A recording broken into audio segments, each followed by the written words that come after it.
Aadmi party చివరికి ఒక temporary shelter లాగా మారుతుంది. బహుజన సమాజ్ పార్టీ, సమాజ్వాదీ పార్టీ, తృణమూల్ కాంగ్రెస్ ఎట్లాగో అట్లాగే మిగిలిపోతుంది. దేశవ్యాప్తంగా విస్తరించాలనుకున్నటువంటి ఆ పార్టీకి 2 రాష్ట్రాలు అయితే అధికారం ఉంది, ఢిల్లీ, పంజాబ్. అక్కడ ఉన్నటువంటి స్థానిక పరిస్థితుల రీత్యా సాధ్యమైంది.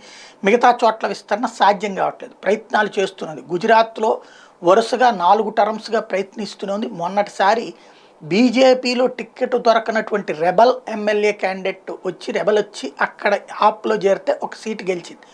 ఇప్పుడు అతను కాస్త మళ్ళీ భారతీయ జనతా పార్టీ వైపుకి వెళ్ళిపోతూ ఉండటంతో గుజరాత్లో మళ్ళీ ఆమ్ ఆద్మీ పార్టీ ఖాళీ అవుతుంది. గుజరాత్ ఆప్ ఎమ్మెల్యే భూపత్ భయాని తాజాగా ఆమ్ ఆద్మీ పార్టీని వదిలి భారతీయ జనతా పార్టీలో చేరాడు. ఏంటంటే ఆమ్ ఆద్మీ పార్టీకి సంబంధించినంత వరకు ఎవడు పట్టించుకునేవాళ్ళు లేడు, కేజ్రీవాల్ ఒంటరి కథే నడుపుతున్నాడంటూ విరుచుకుపడుతూ మాతృ సంస్థ అని బీజేపీలోకి అడుగుపెట్టాడు.